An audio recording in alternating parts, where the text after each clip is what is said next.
making point after point after point with this interview with is it Sorkin? Aaron Sorkin? Am I saying it correct? Andrew Ross. Yeah, Andrew Ross Sorkin. Right. That's Tom's boy. That's Tom's boy. No, he's the CNBC anchor. Which clip is this, Rob? Is this the one about the 1% and the bottom 50%? This is the WAPO clip. I can play the WAPO clip. So watch this. Look at the way he's being asked, where it's like, oh my God, a gotcha question. Hey, how about all the people you laid off at WAPO?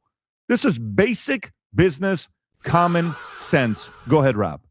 Talking about markets. Yeah. I was going to ask you about the news market. Yeah. Because you own the Washington Post. Yes. And one of the critiques, by the way, and this is maybe the one critique and everything else is, we just said the company laid off about 30% of its staff. Yeah.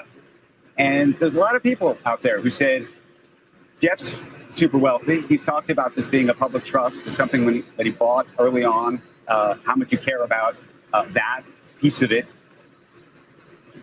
Why lay people off? Why fire people? Why do you subsidize the business if in fact... Because the Post needs to be a profitable enterprise that stands on its own 2 feet. It needs to be... Yes. I mean, that's the question. Some people say it should be a trust.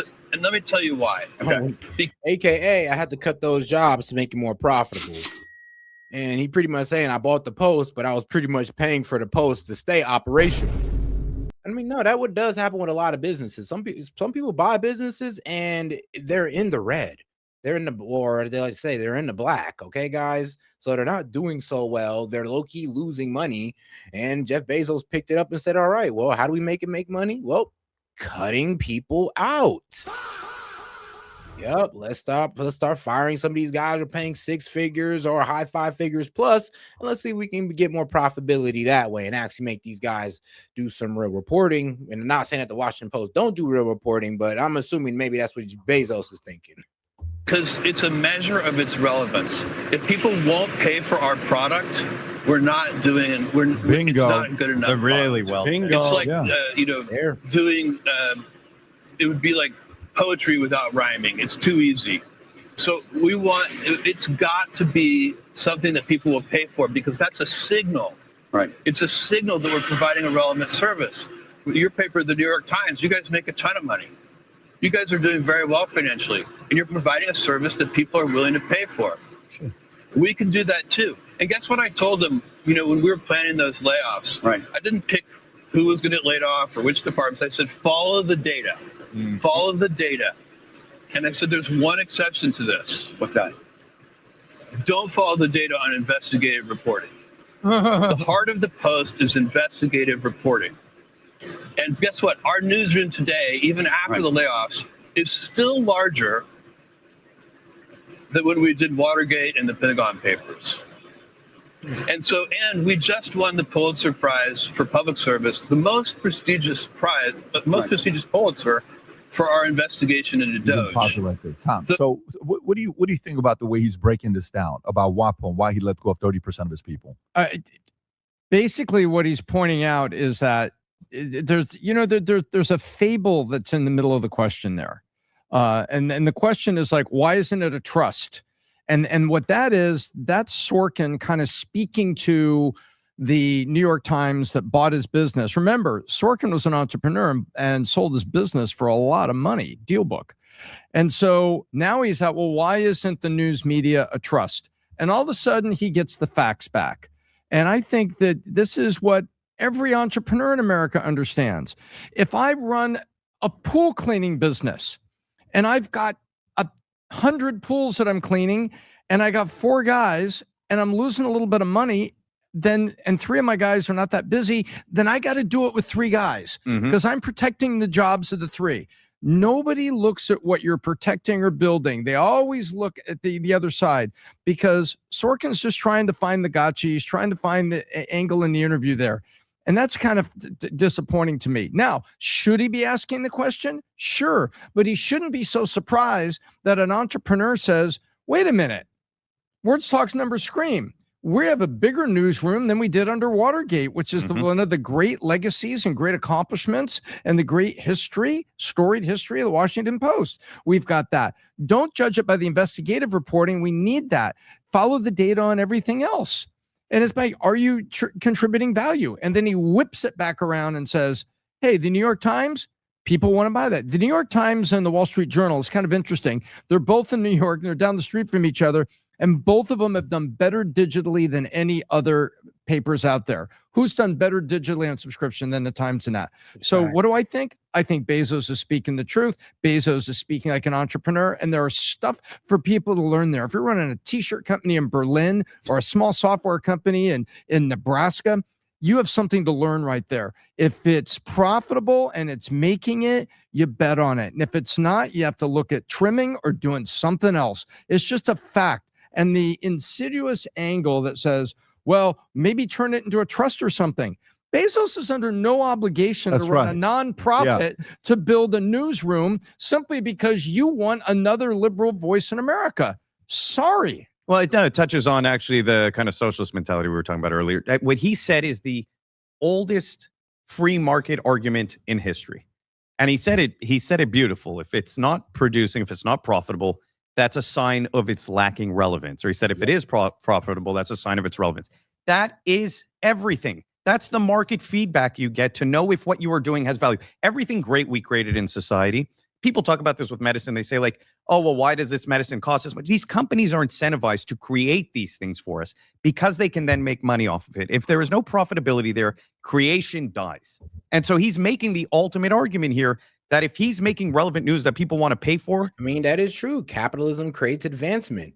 And I mean, that's one argument that socialists never really want to get down with is like, if all things are fair, it's going to stop advancement. People really don't have an incentive to honestly, push for greater technology if they don't feel like they're going to get rich off it, and all this is going to do is just get dispersed amongst the people. And I know for the people who aren't doing anything, who's just waiting on the people who actually are the shakers in the community or the shakers in the market to do something for your ass. But let's be real, like that's not fair. It's not. I do think that those people should get paid or compensated for their technological advancements or the products that they sell or the fantastic service they provide. And that's what socialism kind of takes away. And people are going to be less incentivized to do their best if it's just going to be given out to everybody and they can't keep anything for themselves or keep mostly everything for themselves since they're the ones who are doing all the work. That's the problem with socialism. And, people say, oh, yes, it can. It can. All right. Well, shoot, tell me where it can. Tell me how. People are just going to do it off the goodwill because they want to, because I'm be real with you. Almost every great invention was done with the idea that they would be compensated for it. Even Nikola Tesla wanted to be compensated once he gave the world free energy, even though they didn't let him do that. Then he knows he's making good news. The argument that you should be losing money means that your entire infrastructure is not functional. So exactly what Tom said. I mean, it's the capitalist free market argument. Yeah, you have the money. Why don't you do it if you have the money? Why do you need to do this? Why do you need to sell merch? Why do you need to do all this stuff to keep making the money? Why do you? It's how this thing works. The incentive for people to continue building something, not the other way around. Adam, your thoughts? I've got a different take on this. Not necessarily a WAPO take, but like more of a societal, cultural take. Mm-hmm. The article that you just read, what was the second article after that? It said that Zoran Mamdani rebuffs Jeff Bezos' comment on rising taxes. So a few years ago, I remember when it was Elon Musk versus Zuck or Elon Musk versus Bezos. Now it's those guys. Zoran Mamdani, AOC. Shouldn't there be like tens of thousands of Amazon jobs in New York right now that AOC didn't want? Mm-hmm. God forbid that you want jobs to pay your people hundreds of thousands of dollars. So I have a message to AOC and to Mamdani. Thank you. As a Miamian, as a Floridian, I genuinely just want to thank you for bringing all this money and all this wealth and all this opportunity to Florida. PBD, where were you X amount of years ago? California, Texas. Came to Florida. Jeff Bezos, born and bred in Miami, is half Cuban, Miami, Palmetto graduate, Miami, came to Florida. By the way, where's he doing this interview? It's on the top left corner. Merritt Island, Florida. Everything's in Florida. The Google boys came to Florida. Zook bought a property in Florida. Your boy Messi moved to Florida, a couple of houses away from you. Ken Griffin, thank you, Mamdani, for what you're doing to Ken Griffin. Go in front of his house again, please. We want all the money. We want all the wealth. We want all the opportunity. We want all the innovation here in Florida because we're the best. In New York, you're the worst now. So Miami in the last 10 years has gone from a party city, and believe me, I know it, to a money city. And we got so much money and wealth and opportunity down here. What's the famous jerky? I mean, the weather's good. The tax incentives are there. So, yeah, of course, people are going to be hightailing it out of places like California, New York, where the tax incentives aren't really there. They're going to go to places like Texas and Florida. And I always do say California and New York are threatening their position as the financial hubs of America. I think, Pablo, you coming home? Come to Florida. Come to Florida. Come to Florida, everybody. I'm weak. Welcome. And that's what I think is going on here is Jeff Bezos. And all right, now let's go ahead and see what Breaking Point's saying about this. They tend to have a pretty balanced analysis. Let's get into it. Which usually gives us some pretty good content. Jeff Bezos sat down with CNBC, which usually gives us some pretty good content. Let's take a look at just a little bit. And Elizabeth Warren has made this point repeatedly. I think she's made it in reference to you and others, are able to pay a lower tax rate, even though you're paying an enormous sum in taxes, a lower tax rate than maybe I am. These people sometimes say that I don't pay taxes. That's not true. I pay billions of dollars in taxes. And it's a perfect, again, if people want me to pay more billions, right, then let's have that debate. But don't pretend, that's going to solve the problem. You could double the taxes I pay, and it's not going to help that teacher in Queens. I promise you. It's really not. And that's what I'm saying. The reason why he's stating that is because it just exposed the reckless spending of the government. That's why a lot of Dems are kind of losing their shit. Well, I know a teacher that can use $900 or $9 billion extra or whatever. And I'm just like, but your local officials are going to fuck around and, misspend it or allocate it into something useless that doesn't help that teacher whatsoever. That's what we're talking about. Like, you can increase their taxes, but as long as we're doing this wasteful spending in the government and fraudulent spending as well, I mean, taxing these guys more is useless. It's not going to get us what we want. So you can't connect those two things, not logically. There are more examples. Why is rent expensive? Why is rent so expensive? I recently saw somebody blamed it on Airbnb. Okay, Airbnb is not the cause of expensive rent. In fact, it's been almost, let me finish here 1 sec. It's already been outlawed in New York City, and rents are still very high. So we know Airbnb isn't causing high rents. What's really causing high rent is government intervention. So Mayor Mamdani shot back at that. He said, I know a few teachers in Queens who would beg to differ. But more to the point, Sagar, and then we can get to some more of his. Of course, it would be Okay, so that's who said it was Mamdani. And I'm just thinking like, Mamdani, but if you're actually going to use those funds, because think about it, if you got $9 billion right now, Mamdani, you're going to have to spend it on balancing the budget all the way through here.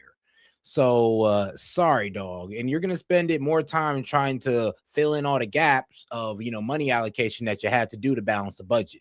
So even you wouldn't be able to help those teachers out there because of the budget that you got with New York and how the budget isn't truly balanced. Comments. I hate finding out how average these guys 100%. are. I want them to be brilliant. Because then I live in a slightly fair world. Yeah. Still unfair, but at least slightly they are brilliant, but they're brilliant in a way that is not all that interesting, as in optimizing Amazon Prime and delivery service. Right. If you want to read the book, you should. The Everything Story. It's quite good. 2013, the actual history of Amazon. But what we often find out is that being extraordinarily good at one thing often doesn't make you particularly good at everything, and may in fact be inverse in terms of your ability to be a good citizen. So let's break this down. Jeff Bezos says raising his taxes will not help anyone. You could double the taxes I pay, and it's not going to help that teacher in Queens. I promise you. Like I said, under the condition that the local politicians aren't scumbags and they actually put it towards local schools and paying teachers more. I mean, under the circumstance, but 9 times out of 10, they're going to be scumbags and reallocated to stuff that don't help the people or to their own agenda. Current system, he may not be wrong. Under a different system, he may be entirely wrong. Yeah. And what's really funny about this is that they're all couching this. And I've noticed, Chamath and all these others are celebrating where their new idea is that the bottom 50% of Americans should pay zero income tax because they're like, well, they only make up 3% of total taxes, so they should pay nothing. First of all, that's a terrible idea. But second of all, because it's a terrible idea. And let's just kind of go through why, even though, quote, it only is 3%. Well, we've talked a lot about this. One of the reasons why having property tax or income tax or any of these things is that you actually literally have a stake in the system. Now, I agree that, that the percentage that they're paying is not in any way semi-meaningful, let's say, to federal revenue. But in this case, the problem, and by the way, at the same time, when saying that we should cut those 3, he's also like, you shouldn't tax me more. So if we were going to make a trade, I'd be like, all right, fine. But that's not really what he's talking about. What they're really talking about is they're trying to effectively say that paying taxes of any kind for the poor and for the rich is not actually inherently good and or doing anything for society. This is a broad scale war. And you've seen this now with all of Bezos's individual actions. So since he formed Amazon and exited as the CEO, what has he done? He moved to Miami. Why? Because he's from there? No. Okay. It's because of the Seattle wealth tax. That's the reason. So he's like, well, I got to cling to this. Also, what has he done in his post-CEO age? He's injecting testosterone. He's marrying this woman, Lauren Sanchez, partying at St. Bart's on yachts, which, okay, like gave $100 million to Van Jones. Right. And also giving $100 million to Van Jones and like the Obama Foundation or whatever. It's like, dude, you are doing absolutely nothing. And the whole ethos is he just doesn't want to pay any more taxes. Like, it really is that simple. When you look at the... Yeah, I mean, he's just been living it up, but you also got to feel the statement when he said, yeah, if I did anything, you guys tax me more is not going to do anything. And that just speaks to our corrupt system of how our government handle tax money.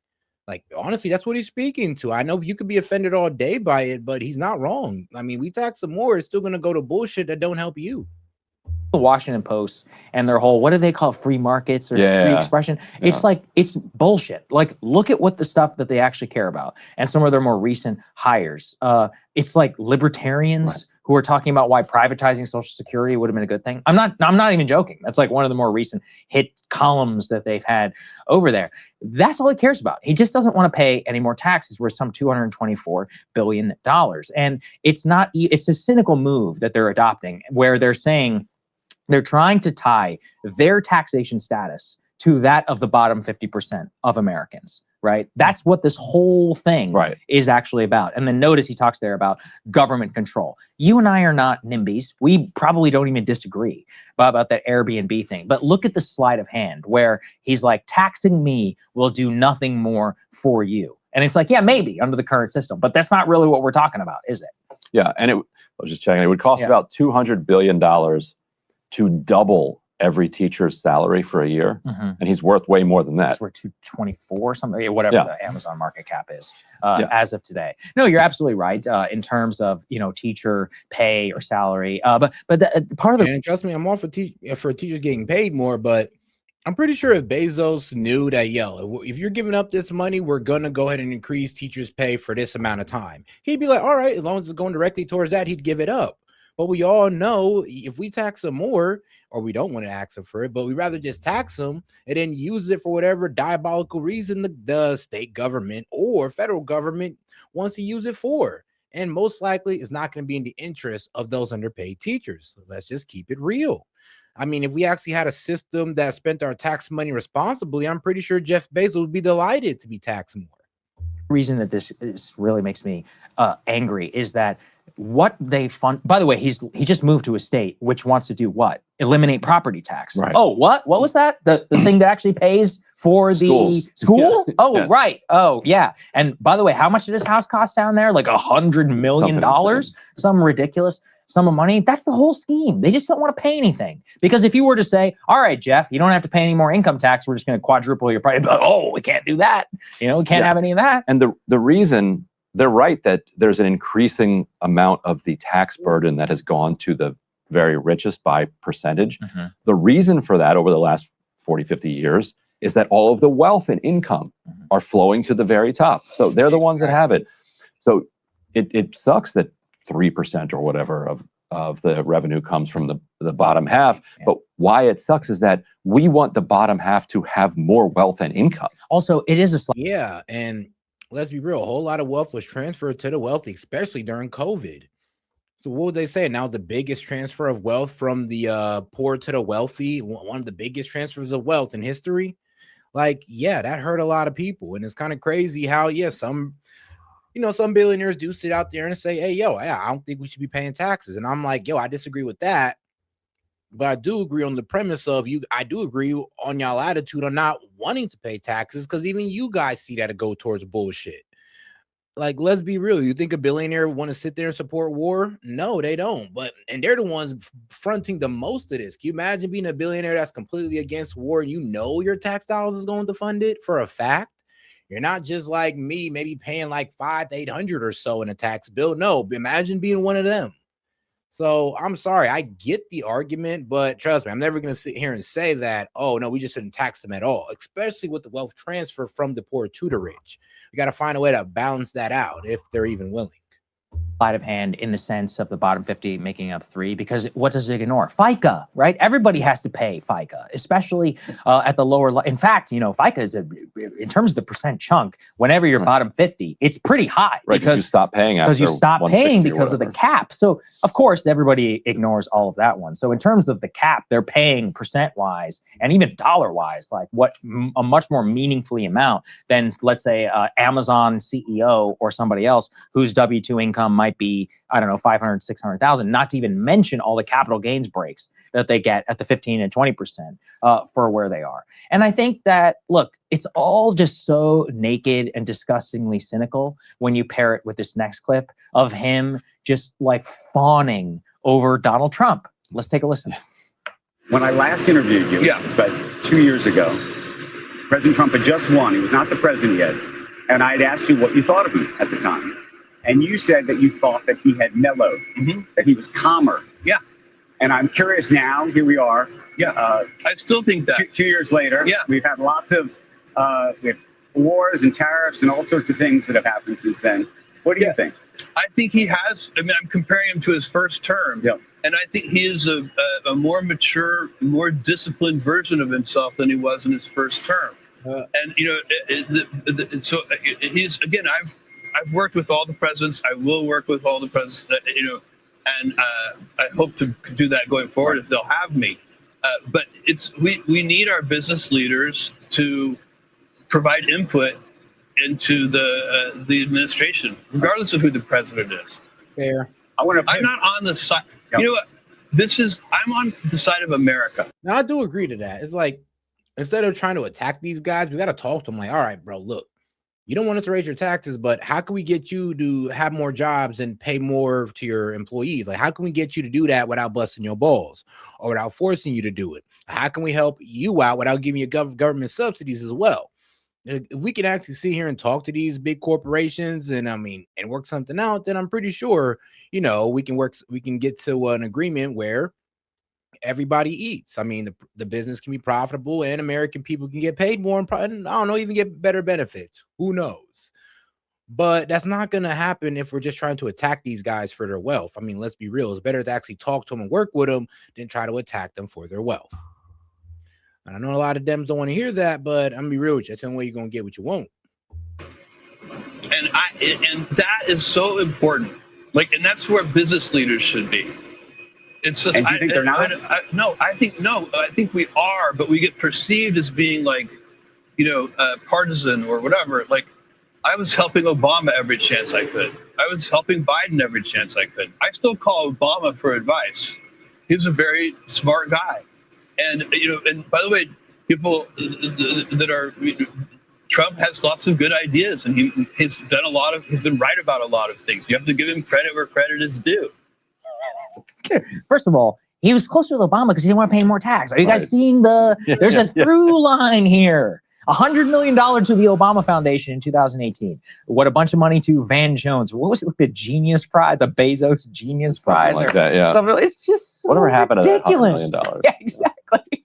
It was used to produce Instagram shorts about why Hassan Piker is a threat to the United States. And you need dialogue with Hassan Piker, and then he refuses to talk to him. It's so foolish, the whole thing. I don't know, Ryan. It's like you said, just the sheer mediocrity also of their thought process, and then the nakedness of what it's all about. And, he even said, I think we have that line about Too much corporate welfare. corporate welfare. Oh, that's C3. Okay, let's This take is a listen. good one. We'll talk about it. We have way too much corporate welfare, way too much corporate subsidies. We have there's way too much influence in politics from business. In some cases, wealthy people who really Yeah, like you, bro. Like, yeah, just like shout out to my man. He just gave a pretty good example, like how you put 100 million into Obama because pretty much we're paying less taxes under him. Is like, you're right. We do need to move big money out of politics because we just watched an entire seat get bought into Kentucky for $38 million. focus on that. Unions, there's a bunch of people interfering in the political process, and if we can make that better, we should do that too. That would be another root cause. We go back and figure out what is happening there. There's too much corporate welfare. Yeah. Too much government interference. Yeah. Unions. Oh, what? What was that? Dang unions. They're so naked. How many corporate subsidies does Amazon get? Yeah, dude, I mean, here's the other thing too. They're so big that they actually don't. It's like Tesla. Remember with the EV credits? They didn't want them anymore because they're so big that they don't want a thriving industry. So in the beginning, sure, they were happy to take them. But I also was just thinking about this too. Whenever that we talk about taxes and all this, like I'm on pro-America, and more recently, one of the reasons why a lot of these billionaires have taken an explicit